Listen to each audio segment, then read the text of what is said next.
Hello folks, welcome back to the Sovereignty Masterclass. Hope everyone is doing very well.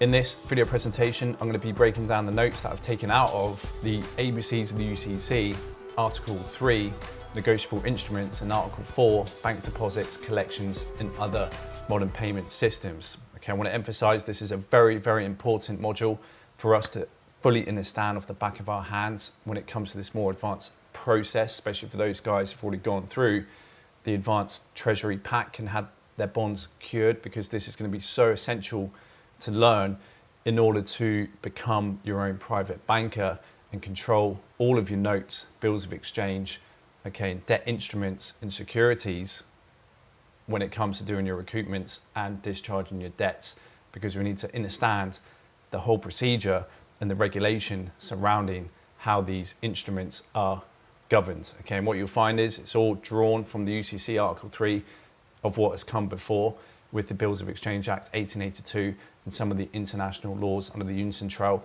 United Nations Convention on International Bills of Exchange and International Promissory Notes, which this will go into, but otherwise provides invaluable context and a little bit of history as well as to how the payment systems and these instruments have evolved from back in the day up to now in our modern era when it comes to online e-transactions, okay, which this will get into, but I highly recommend going and purchasing this book for you guys to read through, which provides even more explanatory depth, okay, that you can get on American Bar Association website. They ship worldwide, and I'll otherwise share with you some other useful links and resources that you guys can go and have a look at in your own time. So yeah, really do emphasize to pay attention, take your notes and go through this multiple times. It's actually really, really interesting when you break it down, which is what I love about this book, okay, because it gives more of a storyline and examples rather than just reading the code out of the manual, okay, and it focuses more on kind of more important aspects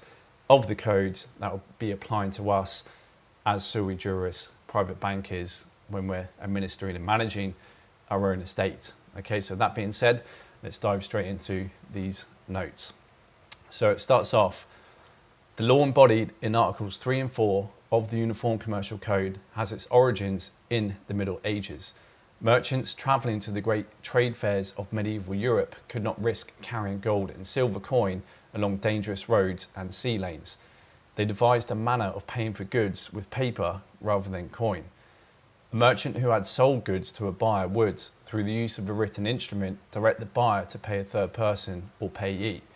The merchant could then satisfy any indebtedness he owed the payee simply by handing him this written instrument. The payee could, in turn, use the instrument to satisfy an obligation of his own by signing it over to his creditor. Eventually, the written instrument would be presented to the buyer upon whom it was originally drawn. He would pay it, and thus a single instrument was used to sustain a number of payments without the need for gold and silver. And guys, this might be a little bit difficult to get your head around to start off with, but I'm going to share with you on this video a little brief presentation which for me made the penny drop when understanding that concept of how bills of exchange were then used in order to trade amongst other creditors and satisfy third-party payees, and used as a negotiable instrument to then transfer to exchange effectively something that is otherwise a debt obligation, okay, which, as we know, all of our notes and commercial paper is otherwise debt under this bankruptcy. So it's really important to understand this concept with all the different roles as well that are played, such as payee, payor, drafter, drawer, drawee. Okay, and a really good note to take away, which is quite easy to remember, who's who, is anything with double E on the end, like a bailee, drawee, payee is receiving the instrument or the payment, and the drawer or drafter, etc., is issuing the instrument itself, okay? So just to help you guys out. So the written instrument employed by the merchant came to be called a bill of exchange or draft. A draft involved three parties. In our example, the merchant would be the drawer of the draft because he used the instrument to draw upon the debt he was owed by the buyer. The buyer consequently would be known as the drawee. The third person who received the draft in satisfaction of the merchant's debt would be the payee. When the payee signed and delivered the instrument over to his own creditor, we would say he endorsed and negotiated the draft. Okay, so we're just going to watch this little presentation, which will just provide you guys a really good example as to what bills of exchange are, and also getting into the whole discounting of the face value of these bills when they are then traded in the markets, okay, as securities with the DTCC, Fidelity, and all these other brokerage platforms, and that whole industry of the derivatives market and what goes on there. So it'll start to introduce you to some of these concepts, which is where the 1099 OYD comes in, the original issue discount. So when you see this presentation, it should all start to kind of fall into place for you. Bills of exchange. Here is a simple story that will help us understand bills of exchange. Mr. Needy is an upcoming businessman. One day, Mr. Needy went to a shop that belonged to Mr. Privilege. He wanted to buy some mobile covers. Mr. Needy liked the quality and pricing of the goods. I really like the quality of mobile covers available with you. I would like to buy 5,000 mobile covers. What's their cost? The cost would be around 50,000. Sir, I do not have rupees 50,000 right now to pay for the mobile covers. So, will you give the mobile covers on credit? I need a time period of 3 months to repay. Today is 1st of May. I will repay the amount by 1st of August. Well, I do not need money immediately. I think that I should consider the offer. How can I trust that you will repay me on the stated date? I will need some security. Why? I will give you in writing that I will definitely repay you in 3 months. Use that as a legal document to take action against me if I don't repay your loan. Mr. Needy, right now you are making a request. Later, I will have to beg for my own money. Oh no, you can order me to pay you after 3 months. Okay, I agree to give you the mobile covers on credit. Mr. Privilege now takes a blank paper and writes on it the amount of credit he's giving to Mr. Needy, the city and the country they are in, the date of drawing it, the time period after which Mr. Needy will repay the loan, the person whom Mr. Needy will repay the loan, by order and not by request, the amount to be repaid in words for the value of mobile covers bought. Mr. Privilege writes down his own name and address and Mr. Needy's name and address. Then Mr. Privilege puts a stamp and signs the paper. Well, what Mr. Privilege has drawn here is known as a bill of exchange. Acceptance of bill of exchange. Every bill of exchange must be accepted by the drawee or Mr. Needy, because before the acceptance, a bill has no legal sanctity. A bill is accepted when the drawee signs his name across the face of the bill, together with place and date. Parties to a bill of exchange. Generally, there are 3 parties to a bill of exchange. First is the drawer, that is, the person who draws the bill of exchange. Second is the drawee, that is, the person on whom the bill of exchange is drawn. Third is the payee, that is, the person who has the right to receive the amount of the bill. In this case, the drawer and the payee are the same. When the drawer has made the bill payable to himself, the drawer is the payee. In other cases, the drawer and the payee may be different. Payee can also be a person to whom Mr. Privilege owes money, and in this case, the payee is Mr. Proud. So guys, this is the concept where these bills can then be exchangeable to other creditors. Okay, so in this instance, you have Mr. Proud or Mr. Privilege, okay, is a creditor to Mr. Needy in this instance. However, Mr. Privilege is otherwise a debtor to Mr. Proud. And so this debtor-creditor relationship, when it comes to drafting, bills on credit, you were able to then transfer that instrument to show that, hey, look, this guy owes me this amount of money based on this transaction that was made, this exchange, this bill of exchange. And so I can now use that as payment towards what I owe you based on credit that I've taken out from whoever it is. In this instance, it's Mr. Proud. Okay, and what you'll see in a minute is very important in terms of how, instead of creditors waiting for the whole length of the payment schedule to be actually fulfilled and matured, right, whether it's a 1-year note or bill, a 10-year bill, a 30-year bill, they can get all the cash up front, or if they want to liquidate that and actually receive the cash, they can get it at a discount when selling it to, say, a bank. Okay, and that's when it comes into being securitized, and it has to go through the process of being assigned a QSIP or a SINS or an ISIN on the international level, and that's where the brokers come in, the underwriters and the SEC and the DTCC, in order to verify that this is a lawful negotiable instrument, a bill of exchange that can then be collateralized, put together, and more often than not, these kind of tranches, it's obviously rated, okay, so it's given a rating, and then it's insured, underwritten,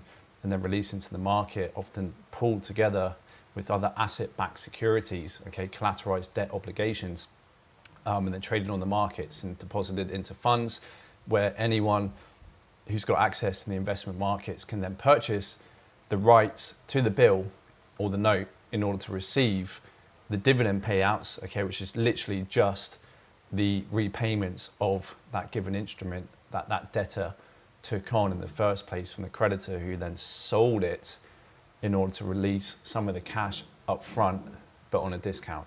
Okay, so this is so pivotal to kind of tie in later on when we get into UCC Article 8, okay, which governs the investment securities side of things, and all these agencies that are involved with regulating and, you know, fulfilling this process of turning one note, one bill into a security so it can then be traded on the markets, all right, which is quite favorable, because rather than you wait 30 years to receive payment, you can get someone in a 30-year contract, like in a mortgage, for instance, and then sell that at a discount of the face value, okay, and have about 8% or however much the discount would be given to you upfront in cash without having to wait the 30 years for that repayment.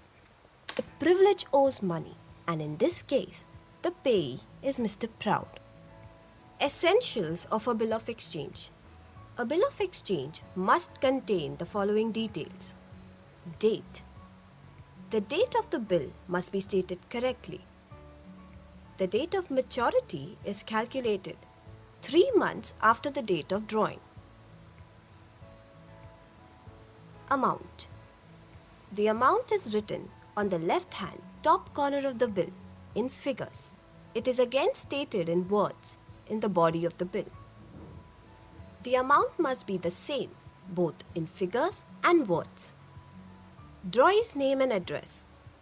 The name and address of the drawee are given in the left-hand bottom corner of the bill. Term. The tenure of the bill is mentioned in case of a time bill. Time bills are payable after a fixed period of time. In case of a demand bill or a sight bill, after sight words are written. This means that the drawee has to repay the amount as and when the drawer demands it. Stamps. In a time bill, a stamp has to be affixed. No stamp is needed in a demand bill, as the drawer and the drawee are not certain regarding the payment date. The value of the stamp depends upon the amount of the bill as fixed by the government. The rate of the stamp varies according to the value of the bill. Payee.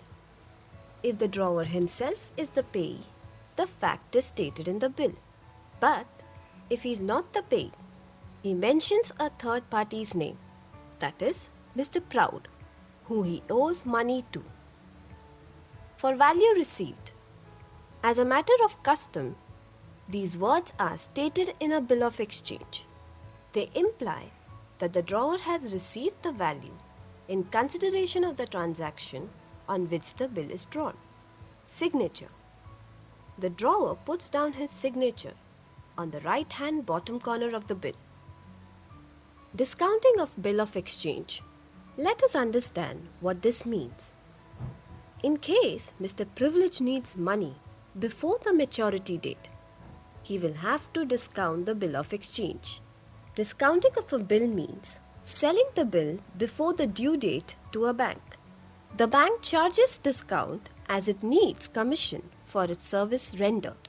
The bill is sold at less than its face value. Let us understand this better. The face value of the bill is 50,000 rupees. The discount rate charged in this case is 6% of the face value. Thus, the discount amount is 3,000 rupees. The selling price will then be the face value minus the discount, which is equal to 47,000 rupees. After the bill's maturity, the bank will collect the amount of the bill from the drawee on the due date.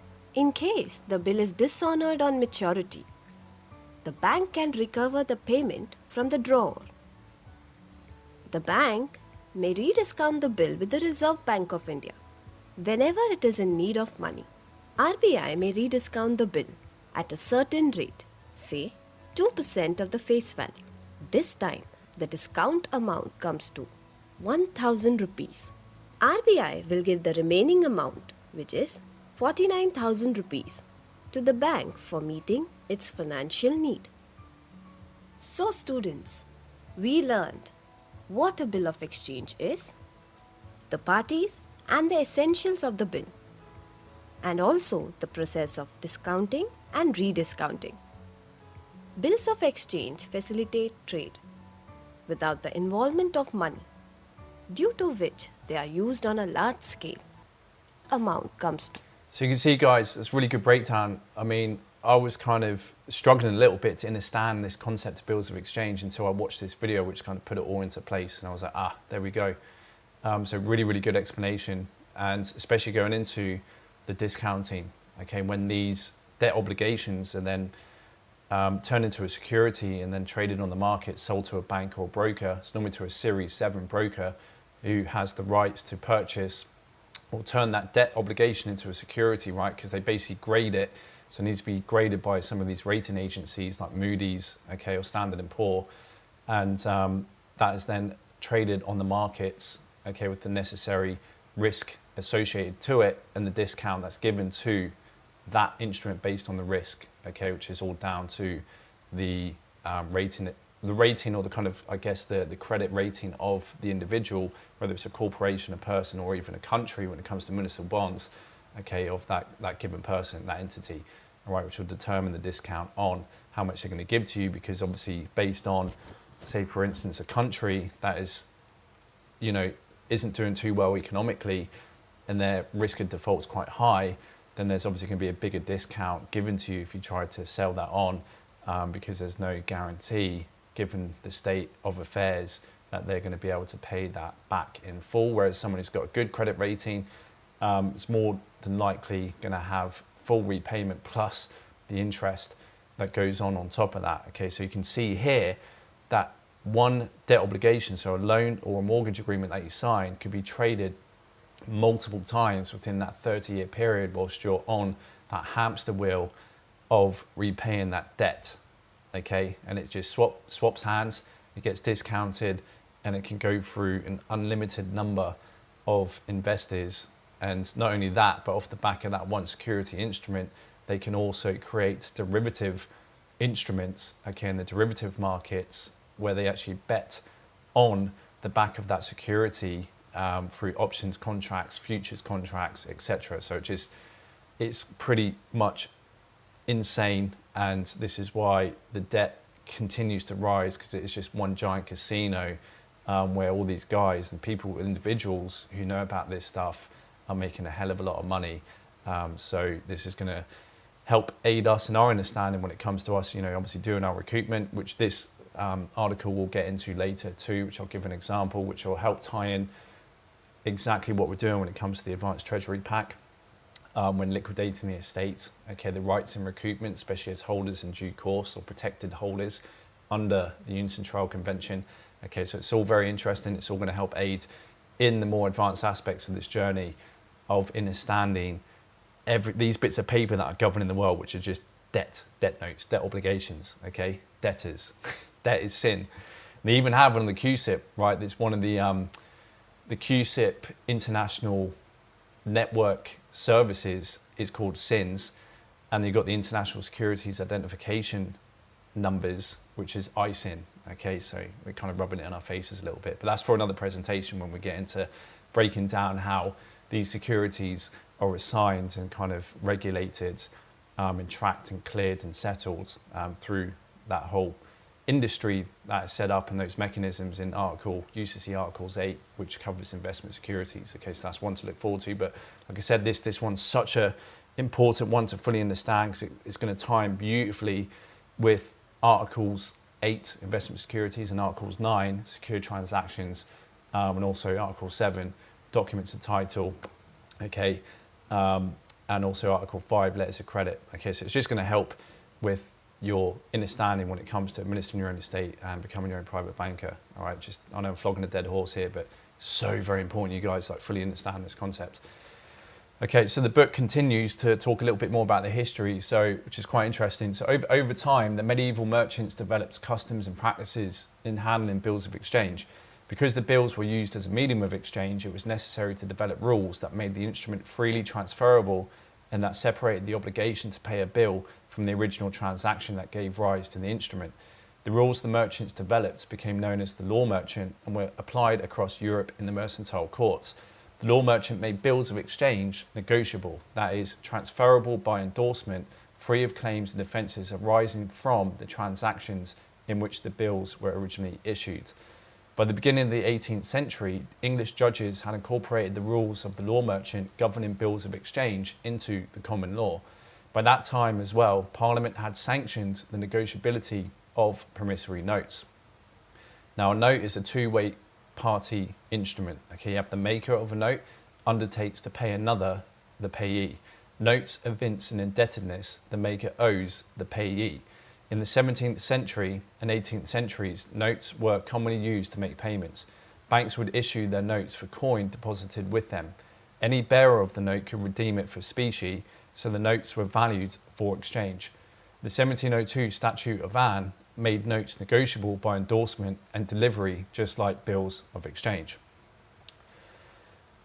Today, notes are rarely used in payment transactions. They still serve to evince debt. However, a buyer purchasing a home with a mortgage loan will sign a note as the maker or issuer, undertaking to repay the lender as payee. If the lender then sells the obligation in the secondary mortgage market, it will have to take care to negotiate the note properly. It was during the 18th and 19th centuries when banknotes and bills of exchange served as the principal means of making payments that English and American judges developed the common law regulating negotiable instruments. The courts emphasised the rights of good faith purchasers of these instruments in order to preserve their usefulness for making payments in the marketplace. Judges like Lord Mansfield and Joseph Story put the final touches on the hold it in due course doctrine that remains a feature of the law today. The doctrine protects a good faith purchaser of a negotiable instrument from nearly all claims and defences that would otherwise frustrate the purchaser's right to payment. It was also during the 19th century that Congress made its first efforts to regulate payments.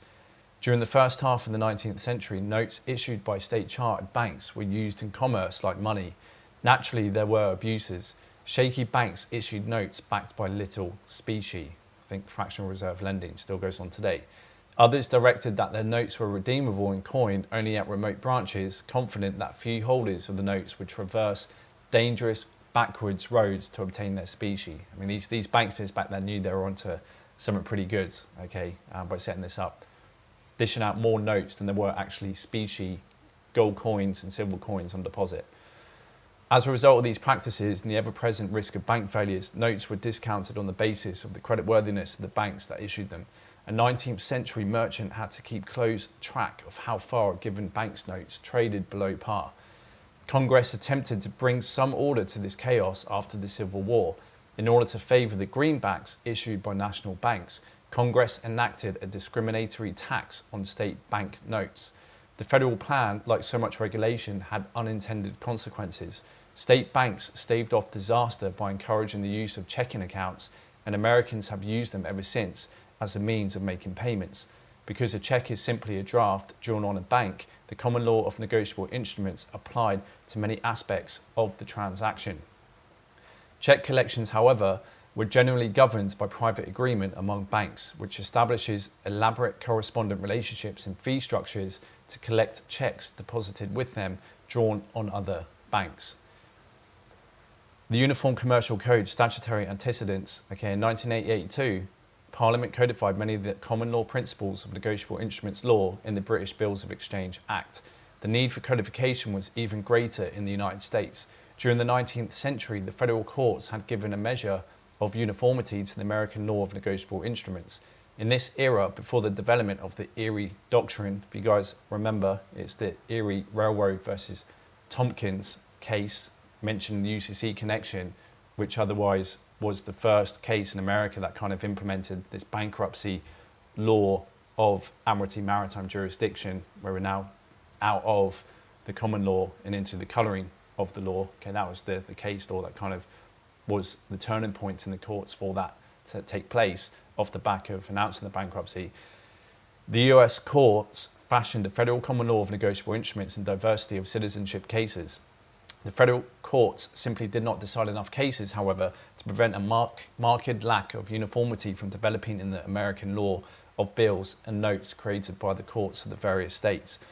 In 1896, the National Conference of Commissioners Uniform State Laws moved to correct this state of affairs. The NCC-USL sponsored the Negotiable Instruments Law, NIL for short, NIL, a uniform act modelled on the British Bills of Exchange Act. Every state eventually adopted the NIL, the first modelled act to achieve this distinction. The Negotiable Instruments Law did not regulate check collections. Efforts to standardise check collections took place on both federal and state levels. The Federal Reserve Boards, FRB for short, or boards, established in 1913, endeavoured to make the check collection system more efficient. At that time, a bank presenting a check for payment outside its network of correspondent banks often had to pay an exchange fee. To avoid these fees, banks forwarded checks for collection over circuitous networks of correspondence. In one notorious example, a Birmingham bank seeking to cash a check at par value sent the check through many correspondents on a 2,250-mile, 7-day trip, even though the check was drawn on a bank only 4 miles away. The Federal Reserve banks, on the other hand, exchanged checks at par value. When the FRB began permitting non-member institutions to clear checks through the Federal Reserve system, exchange fees and bizarre collection routes disappeared. That's why you have the routing numbers. The Federal Reserve simplified the routing of checks by providing a more efficient competing clearing mechanism. The Federal Reserve Board then had no regulatory authority over non-member banks. Fundamental questions concerning check collections had no uniform or even clear answer in state law. Efforts to craft a uniform state law for check collections, however, did not enjoy the negotiable instrument law's success. The American Bankers Association prepared the most successful model act, the Bank Collection Code of 1928, which 18 states eventually adopted. Significant changes in commercial practice, particularly the automation of check collection systems and the widespread use of electronic payments, led the code sponsoring organisations to recommend a revision of Article 3 and 4. In 1989, the NCC-USL and the American Law Institute approved the new Article 4A governing electronic funds transfers. In 1990, the code sponsors also approved the new Article 3, now called Negotiable Instruments, and substantial revisions to Article 4.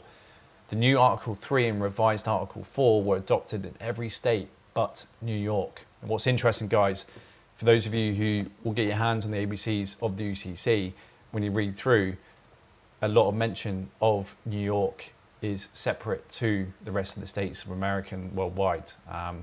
So they get special treatment, and that's because, as we recollect, you've got the World Trade Center there, you've got the United Nations there, you have the DTCC, which is the Depository Trust Clearing Corporation, which is where a lot of these securities pretty much go from every bankrupt corporation on the planet. All right, you've got Bloomberg, Fidelity, you've got a load of big players when it comes to managing and regulating and clearing and settling these securities, which is why they nickname it the New Babylon. So in 2002, the code sponsors promulgated further amendments to the 1990 text of Articles 3 and 4.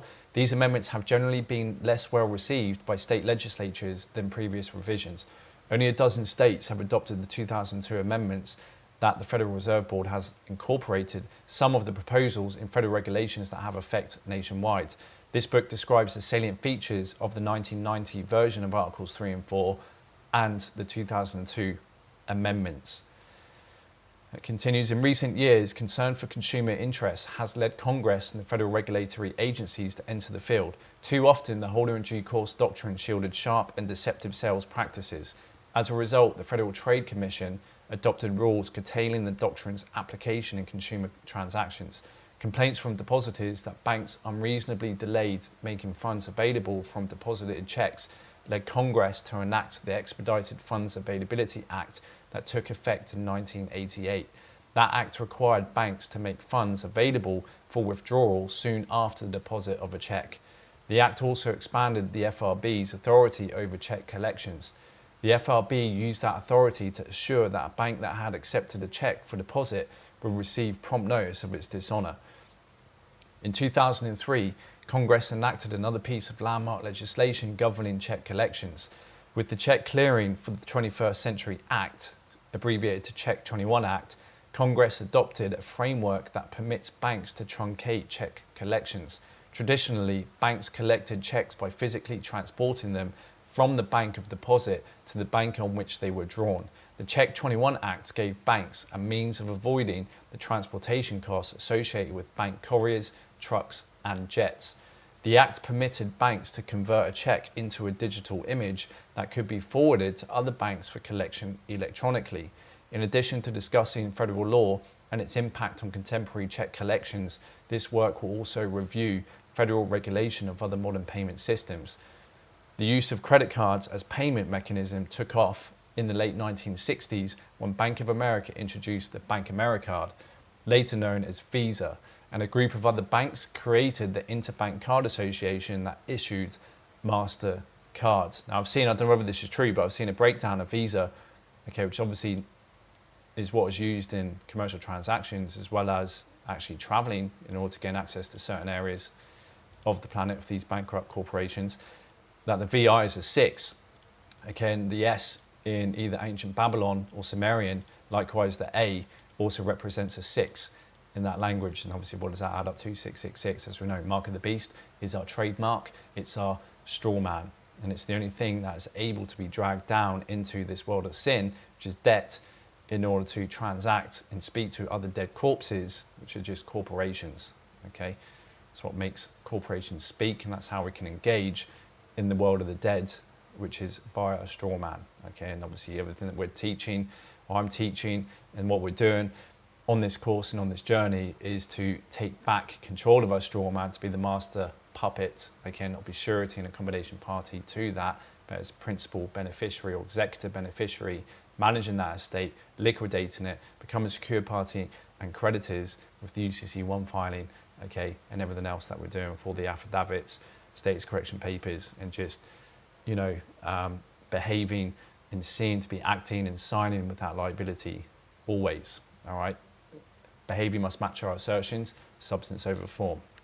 But very interesting, 666, like in all the barcodes, as we know. So yeah, it's I just remember seeing that, so I thought I'd put that in there. So it continues. Federal regulations soon followed with the Truth in Lending Act, codified at 15 USC subsections 1601 to 1667E as Title I of the Consumer Credit Protection Act. The Truth in Lending Act gave the Federal Reserve Board regulatory authority over credit cards, which the board exercised in promulgating Regulation Z. In 2011, that regulatory authority passed to the Consumer Financial Protection Bureau, established pursuant to the Dodd-Frank Wall Street Reform and Consumer Protection Act of 2010, which obviously all came in after the big 2008 financial crisis. Regulation Z remains the principal law governing credit cards and is the focus of Chapter 5. In the closing decades of the 20th century, innovative methods of accessing bank accounts led to a number of new ways of making payments. Banks offered their customers card access to 24-hour automated tellers, debit cards that could be used to make purchases, direct deposit of their salaries, and the ability to pay their bills by touch-tone phone and more modern means of communication like the internet. While Article 4A of the UCC governs electronic transfers of funds between banks, federal law came to regulate these newer means of debiting and crediting consumer bank accounts. The primary federal state, Electronic Fund Transfer Act, codified at 15 USC, subsection 1693 to 1693R, as Title 9 of the Consumer Credit Protection Act, gave the Federal Reserve Board regulatory authority over automated teller cards, debit cards, payroll direct deposits, and other automated clearinghouse transactions. Dodd-Frank transferred this authority to the CFPB, which now administers the principal federal regulation implementing the Electronic Fund Transfer Act, Regulation E. Okay, so that's just a really good backdrop and a little bit of history as to what has happened, where we were, where we've come from, and where we are now with this modern commercial system. Okay, so it's pretty much all gone into this new digitized era of the age of technology, which is under the age of Aquarius. Okay, so everything's digitized, as we see. The electronic checks, you can just upload and scan that and it's paid instantly. I've tried that out. It's very efficient. Whether we can maybe try and crack that code when we get into drafting our own checks and just taking an image and scanning it and see whether they draw upon that within the central bank network of where our credits can be created. We'll see. That'd be one code to crack, which would be pretty awesome. So it continues on now with breaking down the codes. So I've taken out the most salient codes that will apply to us in this journey. Okay, so we can focus on that and become masters of these codes, and again learn this off the back of our hands. And also just put in the Dropbox link for you guys too is the Unison Trail. Okay, United Nations Convention on International Bills of Exchange and International Promissory Notes. And what you find is they're all very similar. Okay, because they're all modeled off the same ideology, governing the same system that is going on worldwide. Okay, that the UCC really kind of just perfects and encapsulates. But when it comes to issuing our own international promissory notes, you'll see in an example that it's often good to invoke, the domestic and the international codes that give us the rights in order to do that. Okay, which is issue our own checks, drafts, notes, and bills.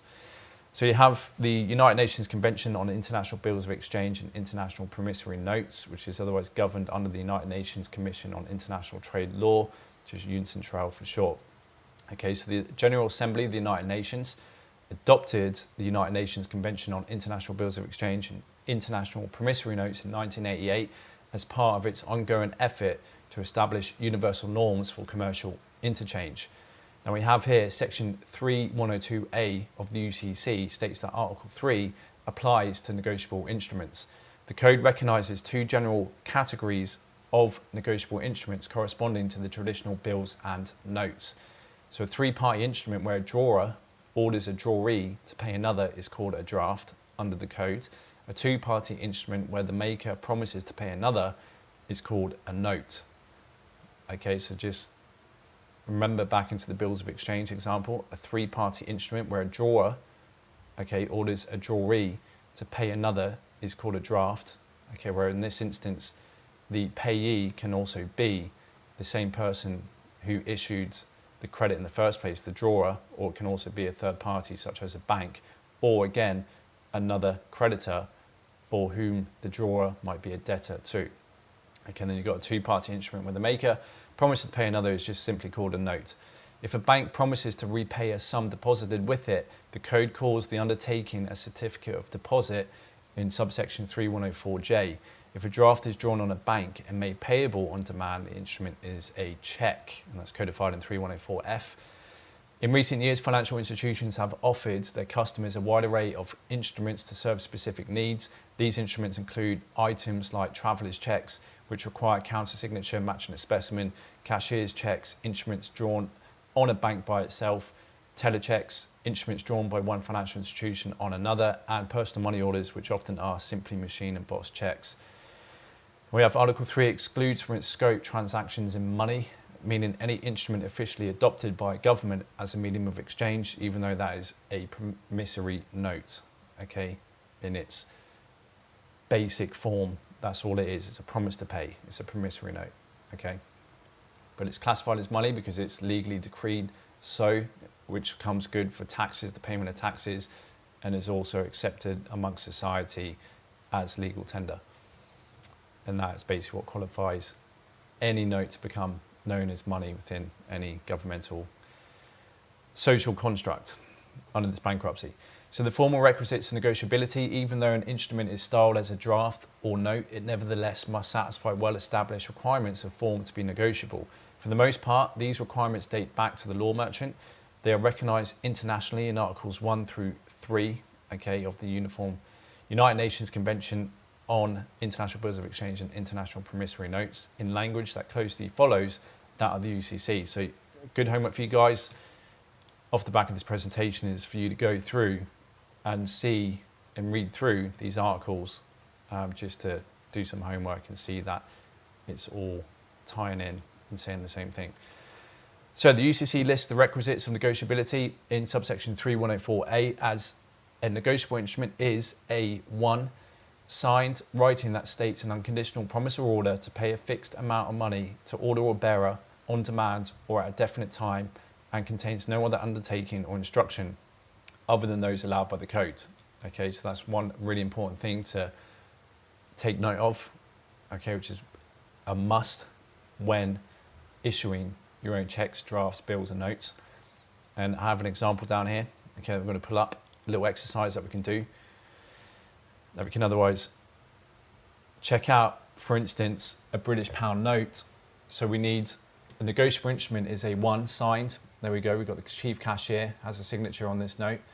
Writing that states an unconditional promise or order. So what we have here, I promise to pay.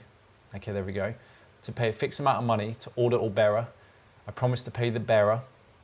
Okay, on demand or at a definite time. On demand. Okay, an amount to pay a fixed amount of money to order or bearer on demand or at a definite time and contains no other undertaking or instruction other than these allowed by the code, those allowed by the code. So you can see here, I promise to pay the bearer on demand the sum of £5. Okay, so that ticks all the boxes for making this a negotiable instrument under the UCC and the international laws. And you also have the registration numbers there, which is tying into the postal road mechanics in order to register that given document. Okay, and up here there's an example of an international promissory note that has been claimed to be effective when discharging debt. It can't be used to credit an account to deposit money. However, it has been used, supposedly I can't qualify this because I've not used this myself. Okay, so just take this with a pinch of salt. But this is what some of the more advanced people in this journey are doing, okay, in order to discharge their debt when it comes to mortgages, personal loans, etc. Okay, so you can see here, it would otherwise tick off all the requirements of what is needed to make this lawful, a lawful promissory note or bill of exchange. And you can see here, they've even gone as far as getting the medallion stamp on here, which is basically something you can do in a bank or with a broker, which basically guarantees the security and says that you are who you say you are. And it's just a way of authenticating a signature, but on a security. Okay, and you can see here, paid to the bearer, the order of City Mortgage Inc. Site days after, so it's on demand, 100,000 United States dollars. Okay, then you've got the drawer and the drawee, and that is your international promissory note. Okay, and that's otherwise taken out of this document that I've got my hands on online. Okay, that otherwise breaks down and talks about how this can only be used to discharge mortgage. It is not a way of you gaining access to your account. They do not use the 1099 process. Okay, so these guys who otherwise are advocating this are selling a pack which involves, obviously, first and foremost, having your advanced treasury pack sent in and your status updated, where you've got your indemnity bond sent in and cured with the treasury, as well as your offset bond and your international bill of exchange. Again, you set up as a secured party and creditor, and having all those bonds assigned and bills of exchange assigned to the Secretary of Treasury, all right, in order to unlock you being able to do this process of becoming your own private bank and banker, okay, and administering your estate. All right, and these guys are charging somewhere between the region of, I think, $7,000 for a certain amount, up to 300 to 600,000 in debt, okay, or 300,000, $7,000 to around 77,000, 85 grand, in order to get people to basically discharge any debt that they may have, which is over 3 million. Okay, so it's done within how much debt they're otherwise paying off. Okay, and this is otherwise just the advanced treasury pack. okay? And this is what they're getting them to do. Obviously, there is a few different nuances with certain procedures, but what we're doing for liquidating the estate, we're going to be following a method that does utilize the controlling of our securities with the 1099 information returns, okay, and obviously going into the recoupment, the tax recoupments, Form 706, 709, 2848, power of attorney, etc., etc., okay? So this is only just an invitation to treat and to read through and just know that there are people out there claiming that this does work, okay? And this is something that otherwise, if you were going to go down and try this out yourself, off the back of learning some of the codes that we're going to be going through in this presentation and in others, right, that you can have a little bit of fun and see what happens, okay? Because now you have the knowledge to go forth and basically implement all this stuff yourself. Okay, and we got obviously here the United States note, okay, where you have the Secretary of the Treasury, which is backing the full faith and credit of the United States, okay, whereas in England it's the Bank of England, it's the signatory on the note, okay, so again it will just appease pretty much all of UCC Article 3, 104A, okay, when it comes to making sure that this is a lawful negotiable instrument. So it says here, the Treasury is the bank as they have pledged to pay all of your debts, and this is in America, Title 31 USC 3123. Then you've got Title 18 USC Section 8 defines the obligations. In Title 31 USC subsection 5312, Section 2A shows that we are all private bankers. Okay, so these are the codes that you can invoke, especially for those who are international, because we are putting our treasury packs in with Puerto Rico.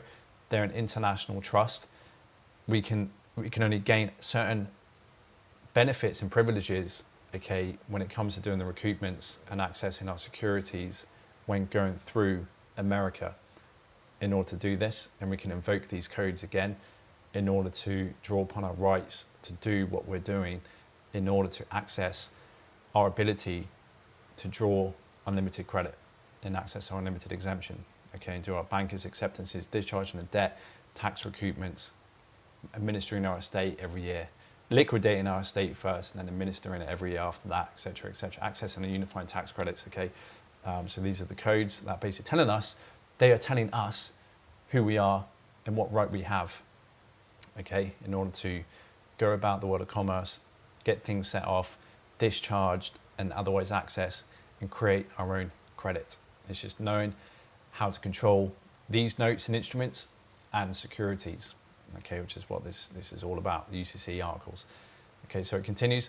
It's a famous saying, my fortune is my face, sir. Okay, the face value or whatever these notes are determines, you know, the true value, because obviously it gets discounted a lot, and that's based on the grading, the credit rating, etc. So form governs, one cannot contract for negotiability. A contract to pay money may state in boldface that it is intended to be negotiable, but if the writing lacks any of the required elements, it is non-negotiable. The code devotes most of Part 1 of Article 3 to formal rules clarifying these requisites of negotiability. The signed requirement in its definition of promises and orders that meet the standard of negotiability, subsection 3103 requires that the person making the promise or giving the order sign the instrument. A writing is signed under subsection 1201B37 if it is marked with any symbol intended to adopt or accept the writing. Thus, a signature may be a computer-generated graphic, a thumbprint, or an X. It may be stamped, printed, or written. Okay, so the book is basically just elaborating on the key points of what is required in order to make a negotiable instrument. Okay, so which we're going to read through just to get more explanatory depth. So the second is the writing requirement. Section 3103 requires negotiable promises and orders to be in writing. Section 1201B43 of the code recognizes any intentional reduction to a tangible form as a valid writing. Negotiable instruments can be printed, handwritten, typewritten, or otherwise marked on any medium. The law outside the code is changing. However, in 1999, the NCC-USL approved the Uniform Electronic Transaction Act, UETA. Okay, UETA permits a payment obligation to take the form of a paperless electronic transferable record. UETA, subsection 16 in 1999. In 2001, Congress enacted a narrower statute closely modelled on UATA, the Electronic Signatures and Global and National Commerce Act, which is e-sign for short.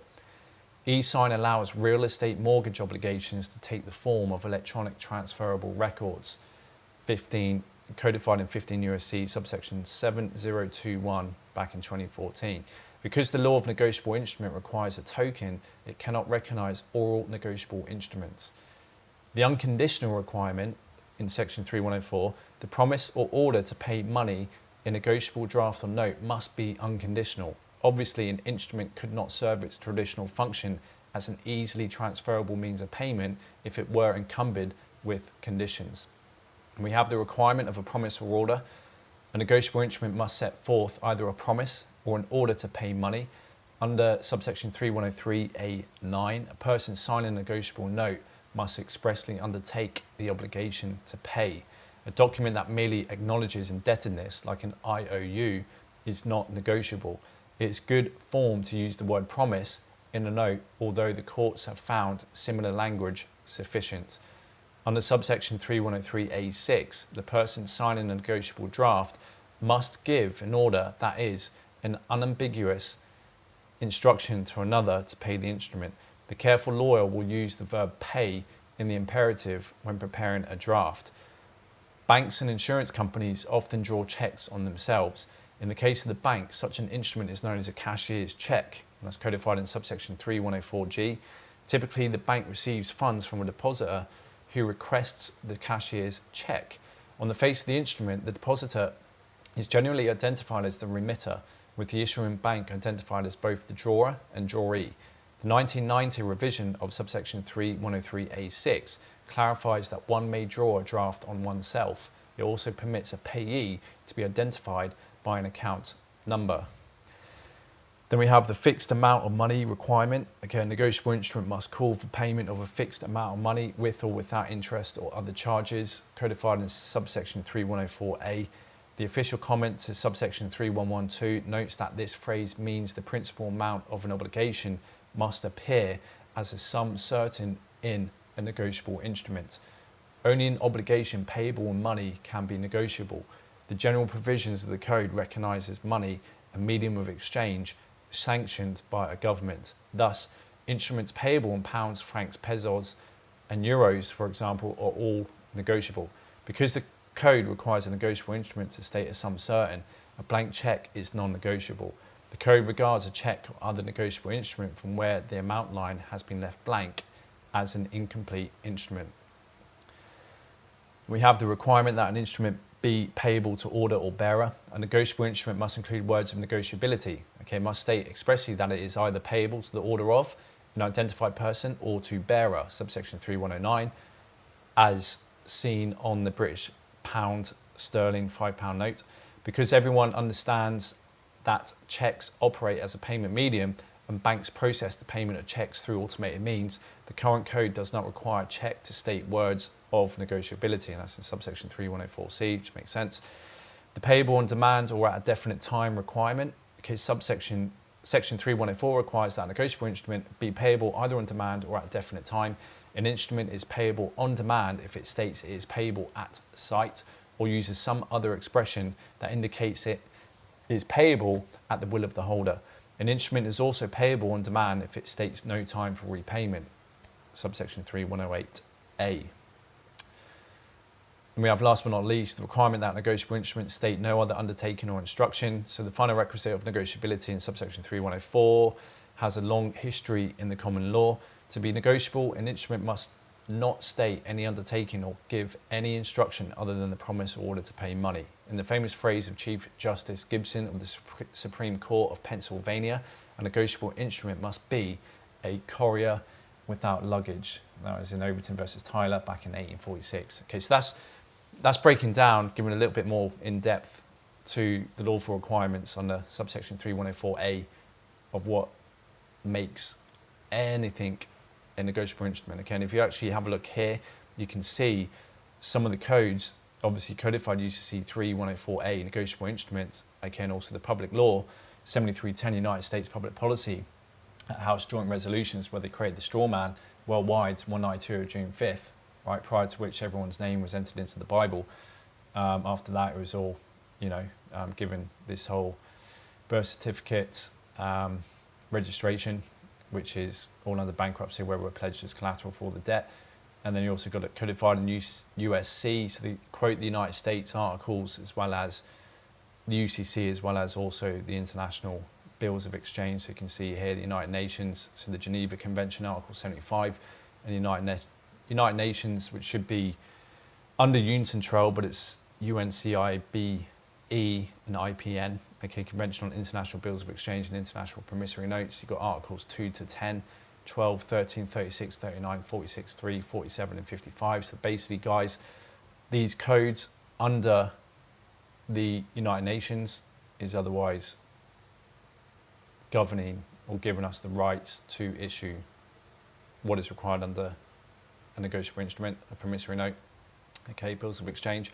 So I highly recommend going and reading through those codes in your own time that you can access in the Dropbox link.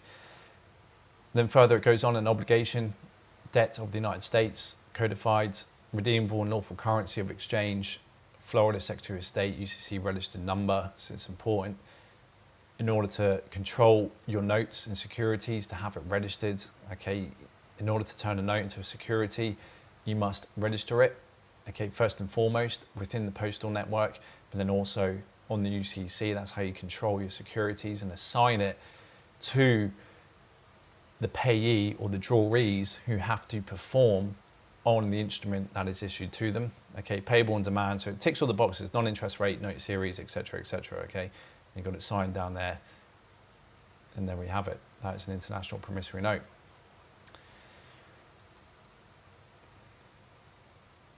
So it continues, it goes down and breaks down the holder in due course doctrine, which again is another important one. So we shall carry on. The holder in due course doctrine. The courts developed the holder in due course doctrine at a time when bills and notes served as the principal means of payment employed by commercial society. The doctrine separates the obligation to pay money evinced by a negotiable instrument from the transaction that gave rise to it. A person purchasing the negotiable instrument in good faith, the holder in due course, takes the instrument free of all contrary claims of ownership and virtually any defence to the payment liability it represents. The holder in due course under Article 3, Section 3302 of the UCC tells us that a holder in due course is a holder of a negotiable instrument which appears complete and authentic, who took the instrument in an ordinary transaction for value in good faith and without notice that it is overdue, dishonoured, part of a series in default, forged, altered or subject to a claim or defence. Each element of the definition is important. How one becomes a holder, the process of negotiation. A holder in the parlance of the UCC is someone in possession of an instrument either payable to them or to bearer. Subsection 1201B, 21A. In most instances, the first holder of an instrument is the person to whom it is issued. Think of us in the birth certificate. A maker or drawer issues an instrument when he or she first voluntarily transfers it to another for the purpose of giving any person rights in it, and that's codified in subsections 3105A and 1201B15. You have bearer paper. That is an instrument made payable to bearer or a cheque endorsed in blank, can be negotiated by delivery alone. Because no endorsement is necessary, a thief can negotiate bearer paper to a subsequent holder. One cannot be a holder in due course of a non-negotiable document, and one cannot be a holder in due course in one's own right if the instrument is acquired at a share of sale by writ of execution or through the use of some other creditor's proceeding. For most purposes under the UCC, value means common law consideration. The general definitions of the code define value as any consideration sufficient to support a simple contract. That's codified in subsection 1204. And we have under Article 4 of the code, a bank acquires a security interest in any cheque it takes for collection if 1. The bank has given its depositor an irrevocable credit for the item, 2. The depositor withdraws the credit, or 3. The bank either sets off or advances against the credit. Okay, subsection 4201A. We have a holder in due course must give value for the instrument in good faith. Good faith is defined in the code as honesty in fact and the observance of reasonable standards of fair dealing. Subsection 31036 or 1201B20. Very important principle, guys. We always want to be acting in good faith and under fair dealing practices, appeasing all the laws when it comes to governing these instruments. The term notice as used in the code encompasses but means more than actual knowledge. Subsection 1202A, a person has notice under the code if he or she receives mail or other communications at a place that person holds out to others as his or her address. Subsection 1202A2, the code will not allow the person who acts as an ostrich with its head in the sand to claim ignorance later. This is important, guys, when you start issuing, again, your own international promissory notes and checks and drafts to these guys in order to get them to perform. Okay, there's some of the code you can invoke. That's why I take note. Think about it in regards to your situation now as a private banker, off the back of your advanced treasury pack sent in, your bonds cured, your brokerage account set up, or the necessary entities set up, and obviously first and foremost the knowledge of you to be able to execute your own estate, administer it, and issue, and make sure you bond these guys, control your securities, okay, to perform. All right, but there's still obviously a lot more to learn, but just to whet the appetite and get you guys thinking now like a creditor rather than a debtor, a private banker. So checks are deemed overdue or stale 90 days after their stated date, even if they have not been presented for payment. Subsection 3304A2. No one can be a holder in due course if he or she has notice of so fundamental a problem with the instrument as a forgery or alteration. A holder in due course of an instrument enjoys immunity from nearly all defences and claims and recoupments arising from the transaction that generated the instrument, as one would expect. However, the code does not immunise a holder who has notice of a defence or claim. Few legal norms are more basic to commercial law than the doctrine of derivative title. The doctrine, often called the shelter principle, holds that when a person transfers something to another, the transferee acquires all the transferor's rights. Any transfer of a negotiable instrument vests the transferee with all the transferor's rights. If a holder in due course transfers an instrument to another but neglects to endorse it, the transferee will nevertheless enjoy the rights of a holder in due course under the doctrine of derivative title. The transferee can take shelter in the transferor's title. Okay, a holder in due course takes an instrument free from virtually all contrary claims to it. Under subsection 3306, these claims would include contrary claims of ownership to the instrument or its proceeds and lien claims arising in law or in equity. Okay, a holder in due course also takes the instrument free from any claim and recoupment arising from the transaction that generated the instrument. That's codified in subsections 3305A3 and B. And you have a holder in due course is immune from nearly every defence that arises in a typical commercial transaction. And that's in subsection 3305A2 and B. Fraud in the inducement, failure of performance, misrepresentation, payment, and most other defences fail against the holder in due course. Okay, under the Geneva Uniform Law on Bills of Exchange, holders generally enjoy even greater immunity from claims and defences from the common law holder in due course.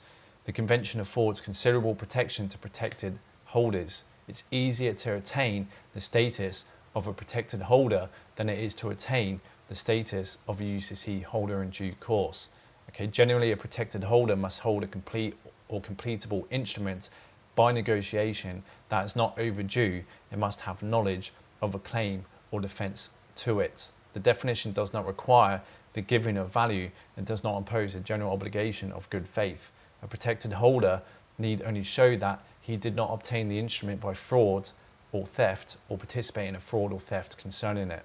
Okay, that's codified in section 29E of the United Nations Convention on International Bills of Exchange and International Promissory Notes. So guys, when we're born into this bankruptcy, we're given a birth certificate, which is otherwise a trust certificate unit, right? Beneficial interest certificates. We are then the holder in due course, or the protected holder to that document. Okay, that document of title, that bill of lading, that warehouse receipt, okay, or otherwise that negotiable instrument, that security. All right, and there's certain things we're gonna have to start thinking with the situation that we find ourselves in with the shadow self, which is our straw man, right? That they've created on paper, killed us on paper, obviously be brought back to life on paper. This is the remedy in terms of how we can access our recoupments and our rights that are hidden, or not hidden, but are there in the UCC codes that we can invoke when going about doing this whole process of liquidating the estate, trying to gain access back to our securities and get recoupments, okay, which is what we're going to get into next, which it should all start to make sense. So the code encourages prompt presentment of checks. If a person does not present a check or deposit it for collection within 30 days of its date, the code relieves any prior endorser from liability on the instrument, subsection 3415E. An endorser can endorse an instrument for the purpose of transferring title to it, but without incurring contractual liability. This is done by endorsing the instrument without recourse, codified in subsection 3415B. So this is very important. Obviously on the back, when we go to endorse it, we should always put in there without recourse, okay, to protect ourselves from liability, as well as without prejudice, UCC 1308. So we've got the Check 21 Act permits banks to process digital images of paper checks that we covered before. All checks have a strip of magnetic ink characters encoded across their face along the bottom. These characters are known as the MICR line. The initials stand for magnetic ink character recognition. The MICR line can be read by machine and thus allows for automated processing of the great volume of checks exchanged each day. Most of the information needed to process a check is pre-printed. The pre-printed MICR characters give the routing numbers for the drawee or payer bank. The routing numbers are a code, also printed as a fraction in the upper right-hand corner of a check. They also include the customer's account number and check number. Only the amount needs to be encoded at the depository bank. And you think our account number would otherwise be what?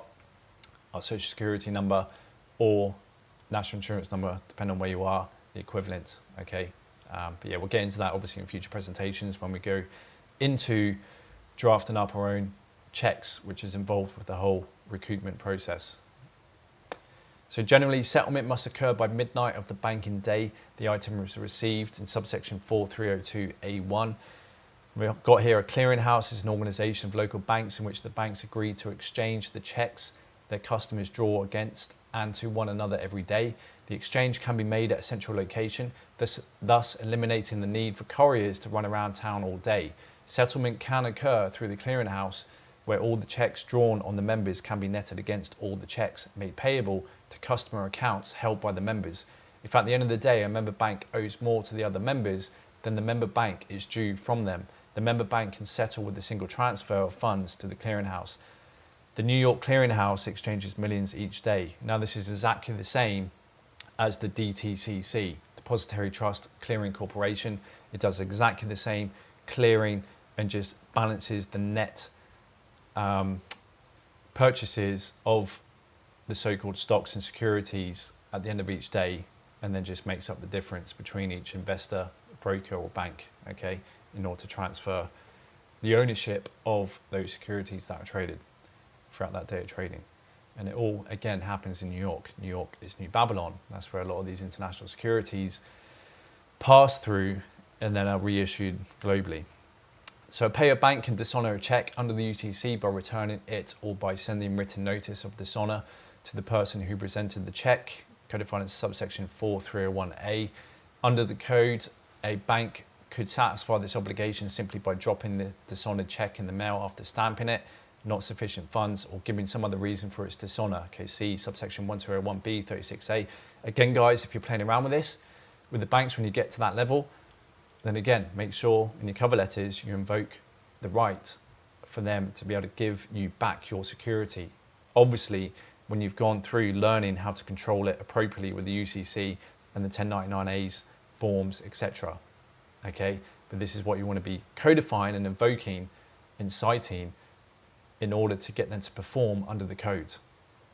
Okay, to send it back and not otherwise keep it and salvage it, and then actually utilize that instrument to draw credit, sell it at a discount, get a load of cash, and then continue that to invest in bonds and whatever else. Okay, where you're just left in the dark. A lot of guys are doing this. They're drafting up their own promissory notes, sending it into the banks. They're not giving it back because they don't know A, how to control the securities using the UCC, right, and invoking the right codes. Okay, and go through the whole procedures of what is required to make that a lawful instrument that is secured, as you as an international creditor off the back of your treasury pack put in. Likewise, you being indemnified as well for your indemnity bond and having your set-off bond there, which is what's going to be drawn upon off the back of these instruments that allows us to actually get this done to discharge debt or make our transactions, secure transactions, right? Okay, so this is so important. And this is why a lot of guys falling short. So it's important for these little codes to start implementing in your strategies going forward, okay, when getting these done, so these guys can't salvage what is otherwise, you know, something you have done that you've sent in, that they just go off and obviously fulfill what you've missed out due to a lack of knowledge. So regulation CC, the regulations require banks dishonoring or returning checks to make expeditious returns. That's in 12 CFR, subsection 229.30A. Surety is always entitled to indemnification or reimbursement for any amounts the surety pays the creditor. The code expressly preserves that right for accommodation parties, subsection 3419F. Upon paying the creditor in full, a surety at common law was subrogated to the creditor's rights against the principal. These rights could include a security interest in collateral belonging to the principal. Now, an accommodation party may raise a claim in recoupment belonging to the principal up to the amount of the instrument, subsection 3305D. A claim in recoupment is a claim that arose from the same transaction that gave rise to the instrument. Now, guys, think about the situation that we've all been in since birth, right? Since this straw man has been created. What position, what role have we been fulfilling until we've come back to life and done what we're doing with the status correction, secured party and creditor, UCC, etc.? We have been acting as what? Surety. As what? Accommodation party. To who? Our principal debtor, which is our straw man. Okay, so what does it say here? Surety, common law, was subrogated, okay, upon paying the creditor. So what have we been paying? We've been paying as surety for the debtor straw man all of its debts on behalf of the straw man. So we have every right to come in under common law and subrogate to the creditor's rights against the principal, which is who? Who's the creditor in this instance? The international bankers, the state, the government, or the corporations, anyone who's otherwise been issuing and charging the straw man to pay and perform. We have stepped in as surety, an accommodation party, which gives us what? A claim in recoupment. And gives us what? The ability to subrogate to that of the creditor's rights against the principal debtor, which is why when we do our UCC 1 finances statement in our security agreement, we are first in line, first in time, first in right to control all of the security interests that have been made in the straw man's name by these guys internationally, but also everything we've otherwise ever paid for, we have a right in recoupment to claim that back and to subrogate and draw upon the creditor's rights. Okay, so just think about that. And that's obviously what these guys, Patrick Devine, PJP, and Gene Keaton, and what we're going through now is liquidating the estate. We're declaring it dead legally, filling out all the necessary forms, sending all the necessary papers, okay, and then sending in Form 706, 709, right, in order to liquidate the estate and claim back everything that we've otherwise paid as surety and accommodation party, and access all of the rights and security interests in our principal strawman debtor's name. Okay, and there it is, it's codified. This is the right that we have, guys. It's just a matter of, again, knowing the forms and mechanisms and procedures in order to have this unlocked. So every mortgage transaction creates two legal interests. The first is the obligation to repay the mortgage loan, typically embodied in a mortgage note. The second is the interest in real property the lender obtains to secure the mortgage. In most American jurisdictions, this interest is a lien that is perfected by filing a record of the mortgage with the county recorder of deeds. If the mortgagor defaults in repaying the mortgage debt, the lien holder can foreclose upon the mortgage. If the mortgagor files bankruptcy, the mortgage lien holder will have a secured claim equal to the amount of the unpaid debt or the value of the property subject to the lien, whichever is less. Thus, every mortgage generates a valuable payment stream, the sums payable on the note, and useful collateral in the event of default or bankruptcy, the mortgage lien. For this reason, mortgages have been attractive vehicles for securitization. In a securitization, large numbers of mortgages are assigned to an entity that issues securities backed by the mortgage obligations.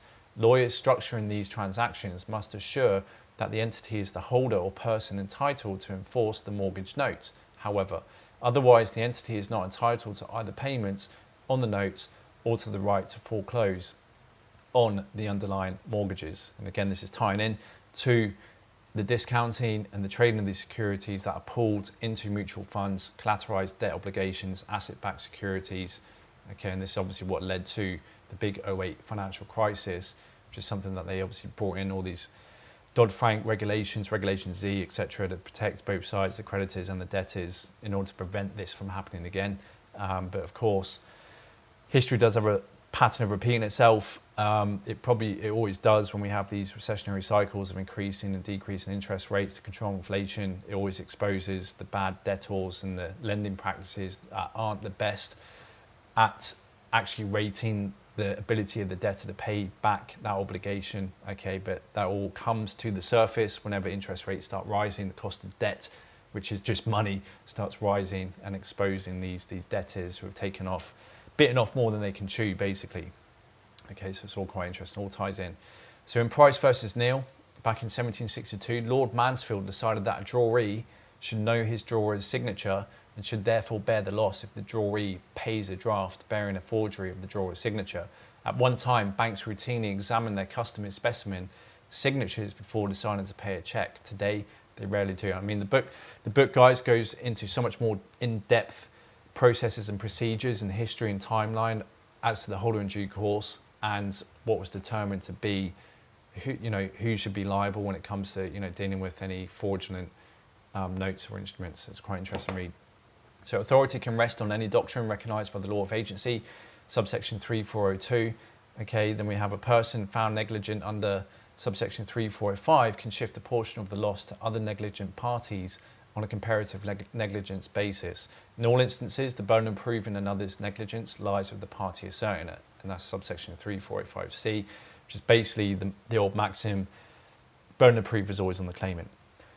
The code recognises that every party to a commercial transaction must deal with others in good faith. Banks not accepted, subsection 1203, again, so important, good faith, fair dealing practices. In 2010, the FRB eliminated the distinction between local and non-local checks by making the Cleveland Federal Reserve Bank the sole check processing centre in the country.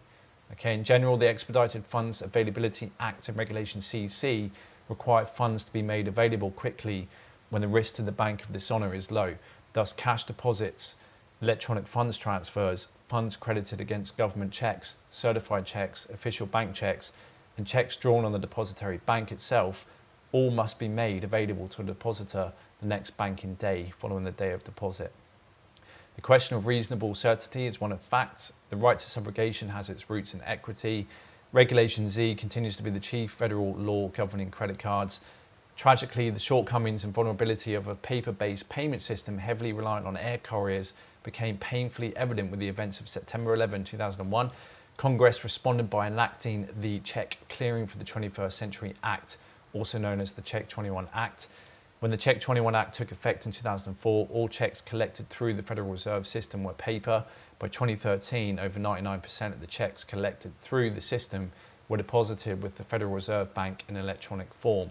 The efficiency of electronic check processing has allowed the FRB to close 44 of its 45 check processing centres and to treat all collection items as local checks for the purpose of expedited funds availability. So there we have it, folks. Those are the notes that I've taken out that I feel are very important to know and to go over.